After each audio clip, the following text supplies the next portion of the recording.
Baik, kita akan masuk teman-teman sekalian ke bahasan kita pada kesempatan ini. Semoga Allah berkahi. Bab ke-33, 35. Bab ke-35, bab hak suami atas istri. Imam Nawawi rahimahullah mengangkat dalil pertama adalah surah An-Nisa ayat 34. A'udzubillahi minasyaitonirrajim. Ar-rijalu qawwamuna 'alan nisa'i bima faddalallahu ba'dahum 'ala ba'din wa bima anfaqu min amwalihim. Fas-salihatu qanitatun hafizatun lil ghaibi bima hafizallah. Al-ayah yang artinya kaum laki-laki adalah pemimpin bagi kaum wanita. Ada footnote nomor 287 di situ, yakni mereka memimpin istri mereka seperti para pemimpin memimpin rakyatnya. Nah, jadi bagaimana pemimpin negara memimpin rakyatnya, maka begitulah juga suami memimpin istrinya.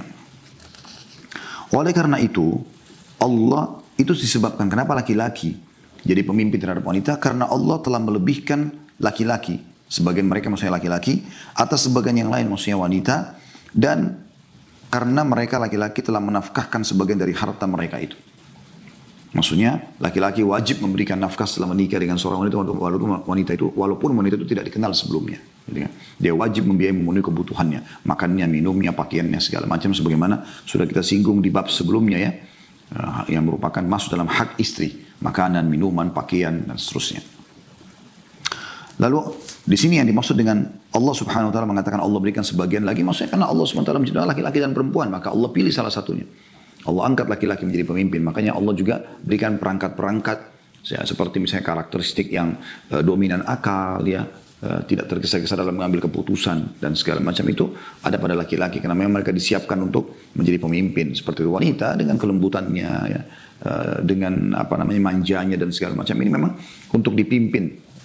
Dan juga Allah Subhanahu wa taala telah melebihkan dia sebagai pemimpin karena dia diwajibkan untuk memberikan nafkah.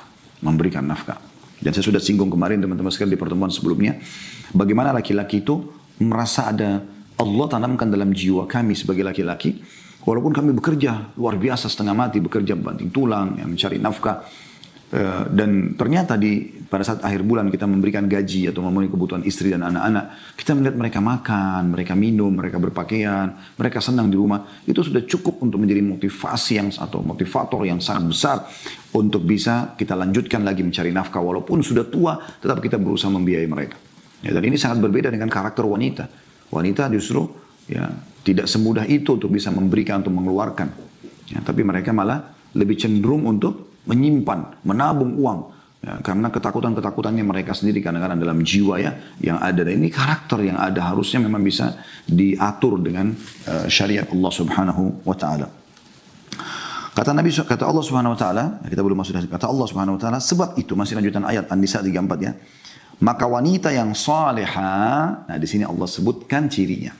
Ya, ini berhubungan sekali dengan hadis 285 tadi yang akhir hadis yang kita bahas pada bab sebelumnya ya. Sebab itu wanita yang saleh ialah yang taat kepada Allah lagi memelihara dirinya ketika suaminya tidak ada. Oleh karena Allah telah memelihara mereka. Ya. Jadi di sini wanita saleh adalah yang taat kepada Allah. Allah menyuruh suami menjadi pemimpin, ya sudah kau terima itu. Apapun keputusan Allah Subhanahu wa taala, terima sebagai keputusan sang pencipta Allah, maka di situ dia ada cap label kesolehan ya.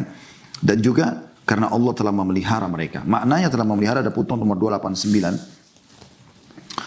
Yaitu wanita yang taat kepada Allah.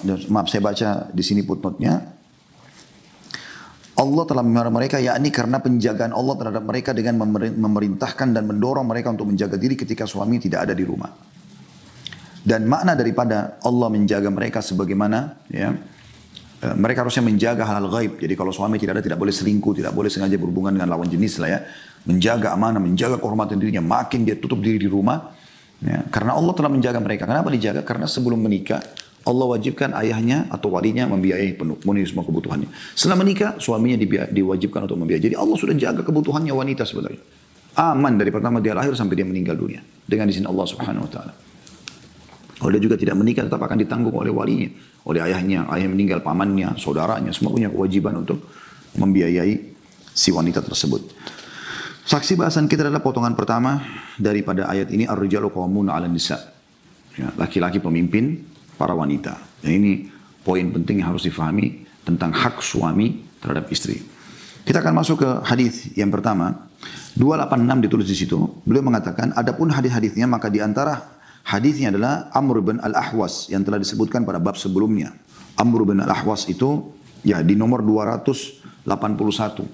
Kalau teman-teman pegang bukunya di halaman 263. Itu yang dimaksud dengan hadis Amr bin Al-Ahwas Al-Jushami yang berbunyi, kata Nabi SAW, ala wastausu bin nisa'i khaira, maka saling mewasiatkan, saling mengingatkan dan mewasiatkan yang baik, berbuat baik untuk para wanita. Fa innahunna awanin indakum, karena mereka adalah tawanan di sisi kalian. Laisa tamlikuna minhunna syai'an ghaira dzalika illa an yatina bi fahishatin mubayyinah. Dan kalian ya, tidak memiliki hal yang lain kecuali itu, maksudnya kalian sudah menguasai mereka, maka harus berikan haknya.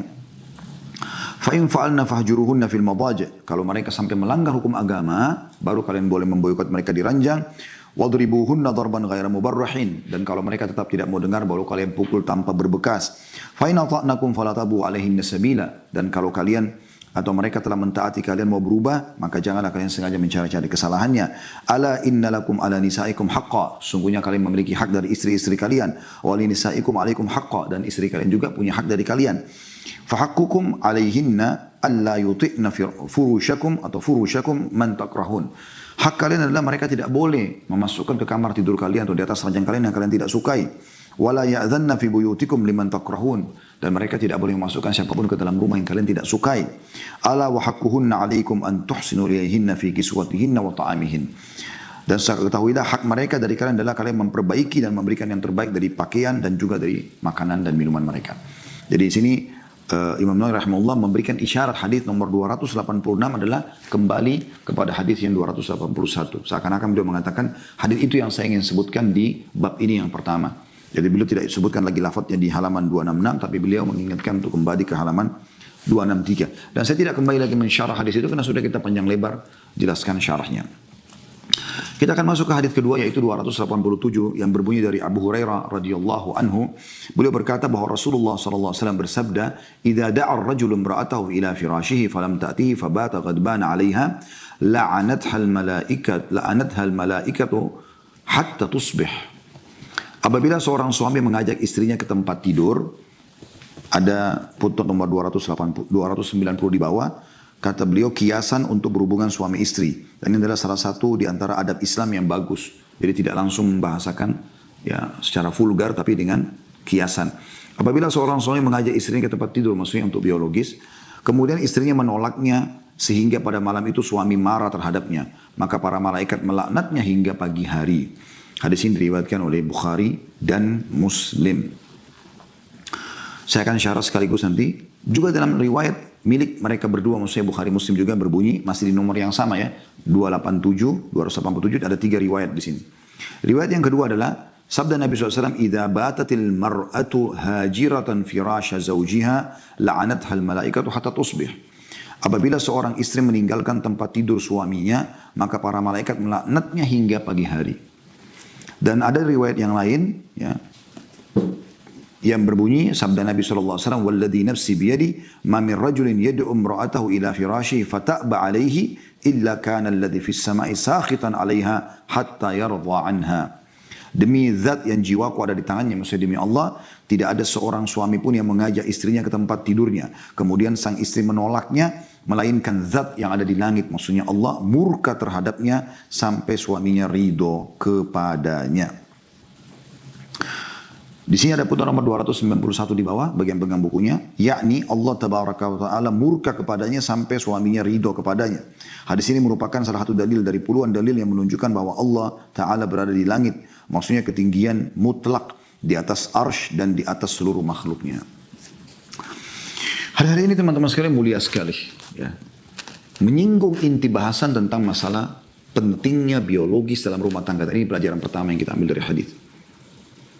Jadi biologis dalam rumah tangga adalah 50% ya, dari rumah tangga itu sendiri. Kapan biologis itu bagus, bisa ditata dengan rapi, bisa menyenangkan pasangan, bisa memenuhi kebutuhan pasangan, maka dipastikan dengan izin Allah SWT rumah tangga itu akan langgeng dan bagus.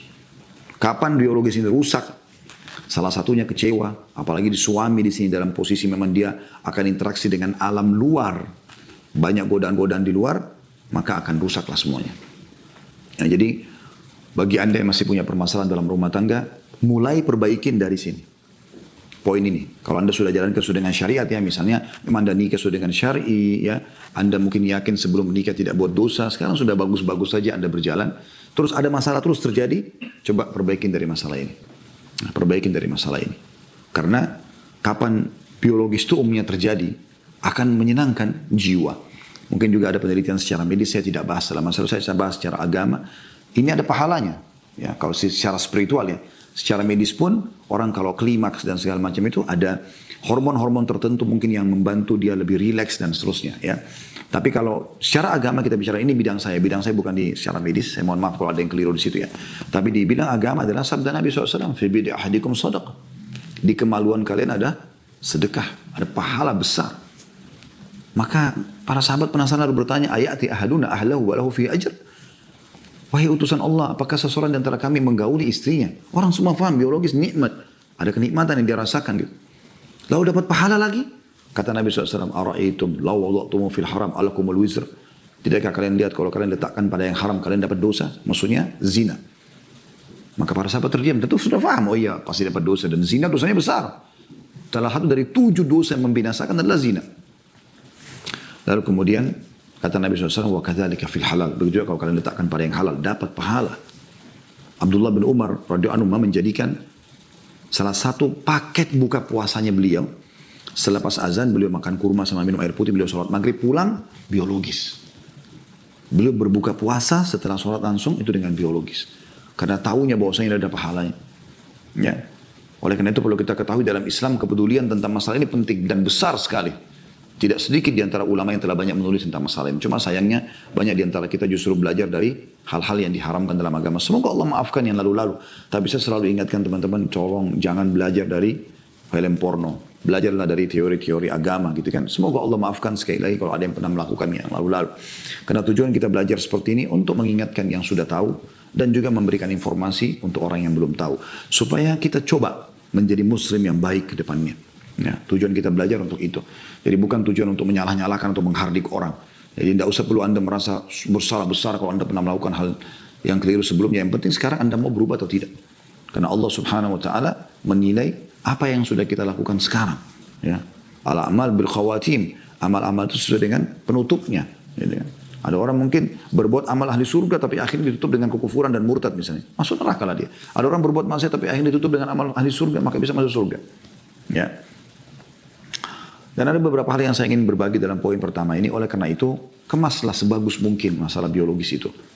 Yang pertama teman-teman sekalian yang perlu diperhatikan dalam masalah biologis adalah ikhlaskan niat dan niat untuk ibadah. Jadi bukan cuma sekedar pelampiasan biologis. Ya. Jadi Anda niatkan itu ibadah. Karena ini betul-betul perintah Allah dan Rasulnya. Untuk menggauli pasangan itu perintah Allah. Dan dimasukkan dalam hak syar'i. Hak istri dari suami, hak suami dari istri adalah memenuhi kebutuhan biologis. Jadi memang ini betul-betul ibadah. Diniatkan untuk ibadah. Orang kalau niat ibadah itu teman-teman sekalian, ya kalau Anda misalnya bangun sholat malam, niat mau ibadah, Anda akan tulus dalam berdoa, Anda akan coba siapkan surah-surah dan ayat yang Anda ingin baca, Anda akan coba siapkan pakaian yang paling bagus, seterusnya. Anda sekarang kalau mau haji atau mau umrah misalnya, semoga Allah buka lagi buat kita insya Allah. Ya. Haji dan umrah misalnya, kalau Anda betul-betul ikhlas mau ibadah, saya yakin Anda luar biasa persiapannya. Anda akan sangat luar biasa, Anda akan sholat malam, Anda akan berdoa sama Allah supaya dimudahkan. Anda akan sangat bahagia pada saat bisa melihat Ka'bah, Anda menangis. Anda tawaf dalam kondisi merasa puas, plong, menyampaikan semua hajat dengan Allah. Mungkin pada saat sujud menghadap Ka'bah, lagi sholat duha, lagi sholat malam, rasanya nggak mau angkat kepala. Karena keikhlasan itu. Tahu ini adalah ibadah dikerjakan. Jadi bukan cuma sekedar jalan-jalan, oh karena dibiayai oleh keluarga, oh karena mau pamer-pamer sama teman, oh mereka pakai travel itu, saya juga pakai travel ini, oh bersaing. Gak ada manfaatnya. Atau hanya karena, oh di Mekah pernah saya makan tuh restoran ini enak. Restoran itu yang disibuk untuk dicari. Ini semua hal-hal yang harusnya ya dijauhi. Jadi beda. Nah yang pertama Anda lakukan adalah, mulai sekarang Anda kalau biologis, niatkan ini karena ingin ibadah. Jadi kalau Anda ibadah, Anda akan lakukan yang terbaik untuk Allah Subhanahu wa taala. Bayangkan kita sudah dapat kenikmatan seperti sahabat tanya tadi dalam hadis. Kami gauli istri kami dapat pahala lagi? Kata Nabi SAW, iya. Iya. Sebagaimana kalau kalian letakkan pada yang haram, zina. Yang kedua, teman-teman sekalian, jangan lupa doa. Ini tahapan ini sering diluputkan. Sebagaimana sabda Nabi SAW, kalau seseorang di antara kalian mau menggauli istrinya, kemudian dia membaca, Allahumma jannibna syaitan. Ya Allah jauhkan kami dari syaitan. Wajannibis syaitan ma razaqtana. Dan jauhkanlah syaitan dari apa yang kau karuniakan kepada kami. Kata Nabi SAW, kalau mereka dikaruniai anak karena biologis itu, maka anak itu tidak akan diganggu oleh syaitan selamanya. Itu luar biasa. Ya. Baca doa ini. Kalau sudah mulai mau bersentuhan segala macam, dari awal baca. Itu keberkahan yang Allah SWT berikan. Yang ketiga, teman-teman sekalian, selalu berpikir untuk memuaskan pasangan. Ya. Ada sebuah riwayat saya pernah temukan ya, tapi mungkin butuh ditelusuri lagi. Semoga saja hadis ini termasuk hadis yang dipakai, karena saya baca di salah satu buku tuh tentang masalah biologi. Saya juga sekarang tidak teringat bukunya, tapi saya teringat riwayat itu. Yang kata Nabi SAW, kalau seseorang dari kalian sedang berada di antara 4 kaki istrinya, maksudnya sedang akan melakukan biologis di atasnya, gitu kan, maka seharusnya dia beristihad, dia serius dalam masalah itu. Maksudnya adalah berikan hak pasangan itu. Berikan hak pasangan itu, supaya dia merasa puas dengan kita. Kita bisa bayangkan teman-teman bagaimana sih indahnya biologis itu kalau seandainya si suami berpikir untuk memuaskan istrinya, istri juga berpikir untuk memuaskan suaminya. Bagaimana mereka mengemas dan bergelora dalam masalah hal yang halal. Yang keempat, ya, lakukan dalam kondisi suasana, kondisi tenang, nyaman. Ya, itu penting sekali. Ini saya sebutkan dalam salah satu poin dalam manajemen rumah tangga Islami. Dan di situ ada salah satu poin juga yang sub bahasanya adalah dalam kiat-kiat rumah tangga adalah mengemas dan mengatur sebagus mungkin masalah biologis tersebut supaya betul-betul ada kenangan indah antara kita sama pasangan. Ya memang itu akan menjadi sangat baik. Ya. Jadi situasi, kondisi ya yang sangat baik gitu. Mungkin dalam kondisi anak-anak tidur, kalau sudah punya anak-anak, kondisi kamar yang bersih, yang rapi, kondisi kita sendiri, bau badan, mulut, pakaian, ya, gerakan-gerakan, tutur kata yang dipilih, semuanya harus yang bagus. Supaya memang betul-betul menjadi sebuah hadiah termahal buat kita. Jangan biologis berlalu begitu saja teman-teman sekalian. Setiap biologis harus punya makna. Harus punya makna, harus punya kenangan. Ya, sehingga kita, kalau tentu ini tidak lepas dari poin-poin yang sebelumnya ya. Harus karena ibadah kepada Allah Subhanahu Wa Taala, baca doa, ya kan. Niat untuk memuaskan pasangan segala macam, lihat sesuatu dan kondisi. Kemudian juga tidak luput teman-teman sekalian, yang kelima adalah mengkonsumsi makanan-makanan yang dan minuman yang disukai oleh Nabi SAW ya. Semoga ini termasuk makanan-makanan sehat tentunya, seperti Nabi SAW sering mengkonsumsi semangka sama kurma, ya, buah-buahan ya.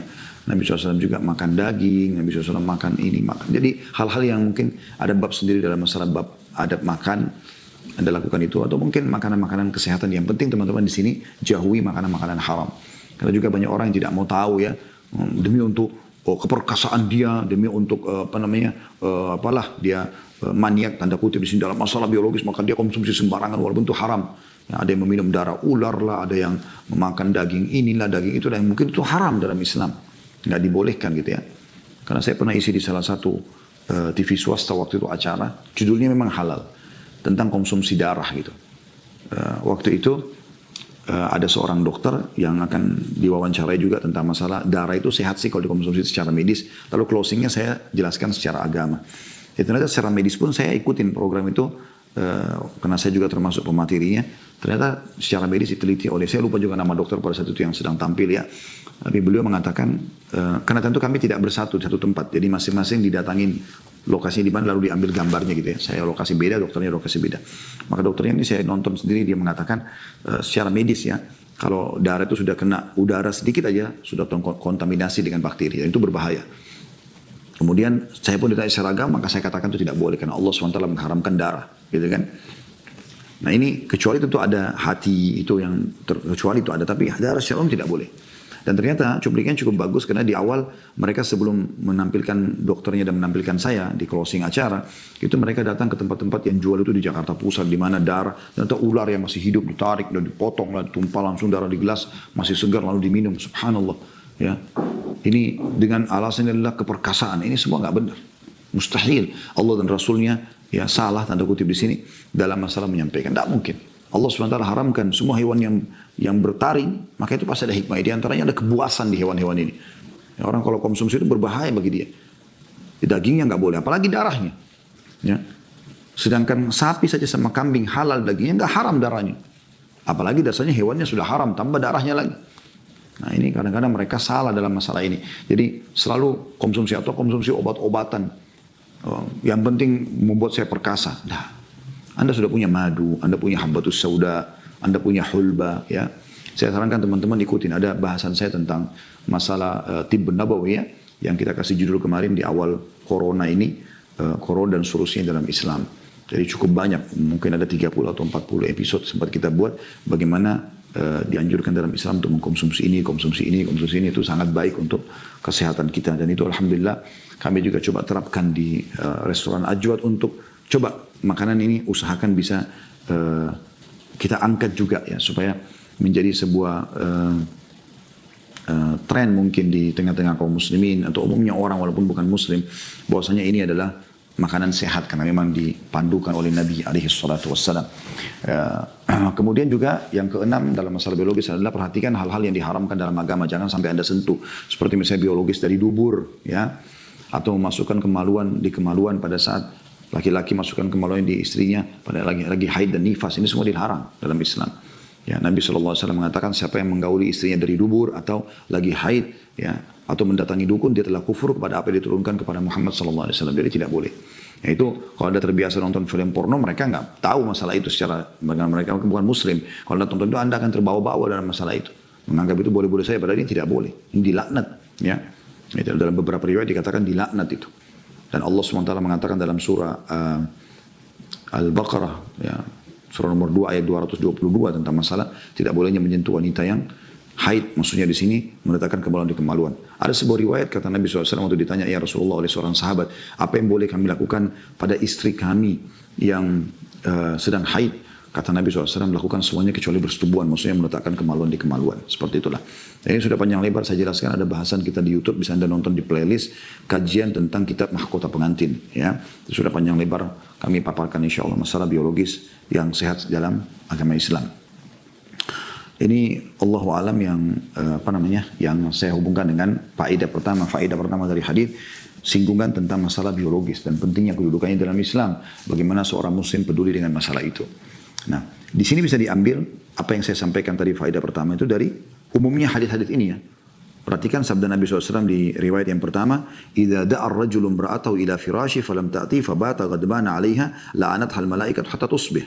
Apabila seorang suami mengajak istrinya biologis, kemudian istrinya menolaknya sehingga pada malam itu suami marah terhadapnya, maka para malaikat melaknatnya hingga pagi.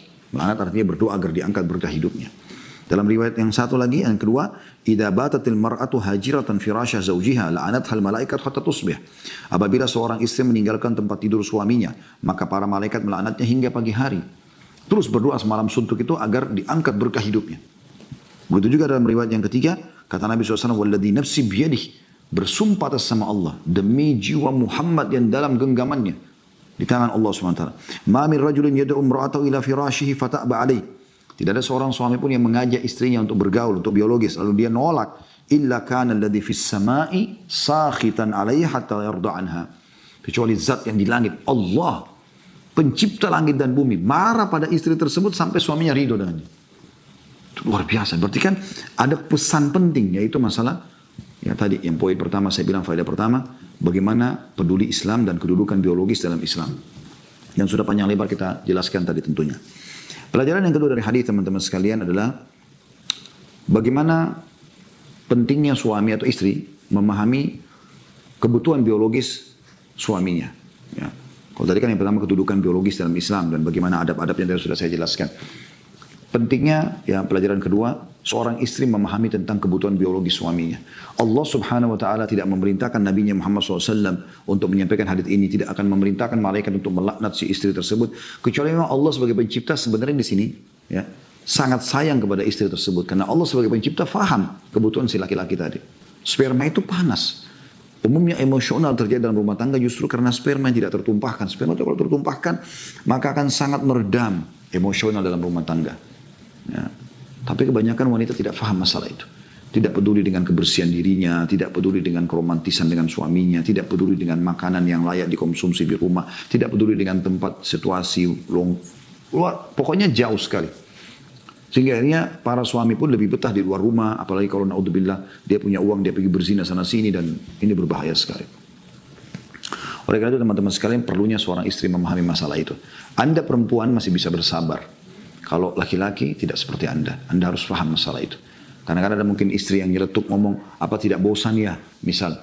Ya, saya pernah dapatkan beberapa pertanyaan atau perkataan begitu ya. Jadi suaminya itu hampir tiap hari minta biologis atau apalah gitu. Jadi dia bilang mungkin dia sendiri merasa kejenuhan ada. Karena seringnya itu. Sementara suaminya tidak seperti itu. Saya malah balik mengatakan, bukannya ibu bersyukur kepada Allah suami masih butuh sama ibu. Yang jadi masalah itu justru kalau dia tidak pernah menggauli ibu. Karena ada juga di sisi lain banyak di antara ummahat kita, semoga Allah mudahkan permasalahan mereka dan Allah kembalikan dengan suaminya. Justru suaminya nggak pernah gauli dan bukan cuma sekali dua kali, bertahun-tahun tidak digauli. Itu pernah ditanyakan juga di pengajian dan kami pernah jawab itu. Sampai saya mengajak, walaupun alhamdulillah kita tidak interaksi langsung dengan para ummahat kita, ada hijab di masjid di Blok M, ya, terus saya sampaikan. Tapi di tempat mereka ada layar yang mereka bisa lihat. Kalau coba ibu muhasabah. Mungkin ibu ada maaf, bau mulut, bau badan, mungkin ada tutur kata yang menyakitkan suami, mungkin maaf, ada sampai pada tingkat mungkin kemaluan, bau kemaluannya segala macam, dan ini pekah memang, tapi harus dibahasakan. Bayangkan sabda Nabi SAW, ini hadis Nabi ya, kata Nabi SAW, kalau makna hadisnya, kalau seseorang dari kalian mau pulang di malam hari dari safar, maka jangan dia pulang sebelum dia sampaikan kepada istrinya, agar para perempuan di rumah itu sempat menyisir rambutnya dan membersihkan kemaluannya. Ada maknanya mencukur bulu kemaluannya. Kenapa dua ini? Kenapa sisir rambut sama kemaluan jaga kebersihan? Apa masalahnya? Karena ini dua hal peka sekali. Ya, tidak peduli dengan kebersihan dirinya. Maka bisa saja orang tidak menyentuhnya. Jadi harus difahami tentang ada kebutuhan itu. Maka tadi di poin pertama saya bilang kemas sebagus mungkin, seindah mungkin, sebagus mungkin. Itu sesuatu yang kita seperti selalu menciptakan kenangan baru pada saat biologis terjadi. Bagaimana kita ciptakan itu? Nah itu yang dimaksudkan di dalam manfaat yang kedua ini. Manfaat yang ketiga atau faedah yang ketiga dari hadis yang kita pelajari hari ini insya Allah adalah adanya malaikat dan kita beriman kepada malaikat tersebut. Ya, kita beriman tentang keberadaan malaikat, karena ada malaikat di sini dikatakan melaknat perempuan sampai pagi. Ya. Kemudian pelajaran yang keempat adalah tidak bolehnya wanita meninggalkan ranjang suaminya, ya, atau menolak biologi suami. Ya, boleh meninggalkan ranjang. Kata sini tidak boleh sengaja kalau ngambek sedikit pindah kamar sebelah, tidak melayani biologi suaminya dan segala macam gitu ya. Ada riwayat unik di sini. Saya yakin ibu-ibu mungkin ada yang bertanya di dirinya kalau yang mengikuti pertanyaan ini. Lalu bagaimana kalau kami lagi tidak mood? Lalu bagaimana kalau kami lagi ngambek? Jawabannya begini. Pernah ada ukhti muslimah, seorang wanita datang ke rumah Aisyah radhiyallahu anha. Dan kebetulan Aisyah berkata pada malam itu adalah malamku yang akan didatang oleh Nabi SAW. Datanglah wanita itu. Maaf, begini riwayatnya. Mohon maaf, saya ubah kembali. Bukan perkataan Aisyah mengatakan malamku. Jadi riwayatnya, telah datang seorang wanita kepada Ummul Mukminin Aisyah dan berkata begini. Wahai Ummul Mukminin, apakah kami berdosa sebagai seorang istri pada saat kami tidak melayani kebutuhan biologi suami karena lagi tidak mood atau lagi marah? Lagi betul-betul sumpek, lagi ada masalah. Dan lagi ngambek sama suami. Bisa saja mungkin karena ada kematian keluarga, ada masalah apalah, anaknya buat masalah. Atau dia sendiri lagi ngambek karena suaminya lagi buat salah misalnya. Apakah kami berdosa kalau kami tidak layani biologis? Apa kata Nabi SAW? Apa kata Aisyah radhiyallahu anha? Iya. Bahkan kalau seseorang di antara kalian sudah ada di atas untanya, kalau kita sekarang di atas mobil, udah mau jalan nih, udah rapi, udah mau jalan, dipanggil oleh suaminya, wajib dia datang untuk menjawabnya. Gak ada alasan. Lalu kemudian kata perempuan tersebut, bagaimana kalau kami sedang haid? Kata Aisyah, saya akan berbagi pengalamanku. Kata Aisyah, suatu malam pernah, di mana malamku, nah di sini yang tadi saya bilang di malamku itu di akhir perkataan beliau cuma menceritakan ya. Pernah satu malam di malam hakku untuk Nabi SAW menginap karena Nabi SAW poligami. Maka pada saat itu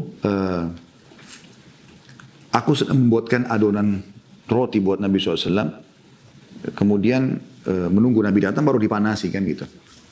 Datanglah Nabi SAW. Kemudian tradisi beliau kalau masuk ke dalam rumah, beliau biasa memadamkan. Kalau kita sekarang lampu ya, dipadamkanlah sumbu-sumbu minyak yang menyalakan api, dipadamkan semua. Kemudian Nabi SAW sempat ke masjid, karena ada hajatnya. Karena Nabi SAW lama, maka saya pun tertidur.